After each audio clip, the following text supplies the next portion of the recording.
How many have you forgiven today? Chapter 6, What We Fear Most. Anon is starting to think that living in the moment isn't his thing. He's tried to relax, but it's harder than it looks. His mind never came with a switch that allows him to clear his thoughts. He's always thinking at all times, so living in the moment is nearly impossible for him, seeing as he's living in the past, present, and future at all times. Thinking about what's happened, what is happening, and what may happen. It's a constant force that's unstoppable. It's tiring. Anon opens his eyes and looks at the sky as if there were answers waiting for him just overhead. It's nothing more than the same sky that he's gazed upon many times before. The only difference is that the sun is slowly starting to descend towards the horizon. He moves his attention down to Celestia. She's still asleep, perfectly content with resting on his lap for the entire day if he allowed it. As he watches her resting peacefully, his mind wanders on to questions that mean nothing in the grand scheme. Things like how the sun moves while she rests. Is it some kind of passive magic, or perhaps she moves the sun in orbit around their planet and makes adjustments every so often? So many questions, yet just like most of his thoughts, they have no reason behind them. Just one of the many thoughts that race through his mind on a daily basis. A sigh leaves him. There it is again. He tries to relax and his mind never rests. Sometimes he wonders what it's like not to think, which in turn is a thought. It seems that'll never win. Something on your mind? Anon didn't notice that he was staring intensely at Celestia the entire time. At some point, she just woke up and was looking right back at him. He quickly averts his eyes. Just thinking about some stuff about your world. May I ask what of? There is no reason for Anon to keep his thoughts to himself. At least talking about them will help ease some of his questions, if only for a moment. The sun, how does it move when you're asleep? I wasn't sure if it was some kind of passive magic, or that every morning and night you have to place it into the proper orbit. Celestia smiles at Anon's interest in her work. It's very rare for ponies to ask how she controls the sun. The last pony to ask her such things was Twilight. Passive magic. I've been doing it for so long that I don't even notice it anymore. Well, that answers one question, but there's thousands more to replace it. How big is your sun? About the same size as the moon. Anon's mind keeps picking up the pace as it starts to question more about this place. How large is the moon? I'm not quite sure how you measure things in your world, but it's about a quarter the size of our planet. Anon thinks it over a bit. He's seen a map of their world. It's not that big. He guessed it's slightly smaller than Earth. Anon closes his eye in thought as he thinks everything over in his head. This planet is odd. Why are you asking? Celestia finds her own curiosity at his questions. My mind wanders a lot.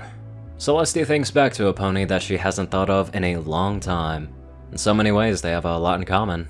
Starworld Bearded was exactly the same. Celestia finds her mind drifting towards a few memories of a time long since past. He always questioned everything around him. His curiosity led to discovering many great things in our world. Even when his accomplishments were considered revolutionary, he was never satisfied with what he made. He never stopped, always searching for more to become more than he was. Celestia sits up so she can properly face Anon. You remind me of him. He too could never enjoy his life for more than a fraction of a second. Relaxing and having free time wasn't a concept that he understood. If anything, it's something that caused him fear. Because when he had nothing to think about, he was forced to think about himself. Anon gulps hard at listening to Celestia reminisce about this pony. It's disturbing how much he relates to him. He too can't stand being left without something to do, because he hates having to think about himself. All the things that he's done wrong, all the things that he could have done better. What happened to him? He grew old, just like every pony else. Did he ever learn how to enjoy the moment? Celestia gives a sad smile, and she shakes her head. He wouldn't have been the pony that I knew if he had. Anon can feel his mind racing even faster as he absorbs all of this information. A single thought spawns from this talk. Now that he's thinking about it, he can't stop himself from asking. The memories that he shared with Luna are still fuzzy for the most part, so he isn't even sure about what he's about to ask. Celestia, can you die? That throws Celestia off of her game. Not because of the question, but because of everything they've been talking about. Starcewell asked her the very same question once. This makes only 2 creatures on this planet that have ever thought to question her mortality. Celestia eventually calms herself enough to answer. In a way, yes. She answers. He needs to know more. In what way? Celestia takes a second to think how to phrase it. She decided to cast a privacy bubble for them so that no other could hear. I am ageless, but not immortal. Celestia takes a deep breath. I am strong, I can rapidly heal, and my magic is beyond any unicorns. She then looks at Anon. But I'm not immortal. I can't die. It's very hard to accomplish, but I can't die. Well, what happens to the sun when you die? It's starting to become surreal for Celestia. This exact moment is almost a one-to-one copy of her long chat with Starswirl. If my sister is not alive to move it for me, and the ponies of this world cannot work together to move the sun and moon on their own, then this world will die with us. If they have the power to do that? Celestia nods. A backup plan. That's why I've been trying to teach them how to live in harmony. Because when the day comes when I cannot move the sun and my sister the moon, they'll need to come together to make it work. That's pretty intense, Anon admits. I do not plan on dying anytime soon. Celestia jokes. Anon takes comfort in that for some reason, knowing that Celestia will always be there for him. It's kinda weird to think that you'll look exactly the same when... Anon feels his voice slowly die out, a sobering thought coming to mind.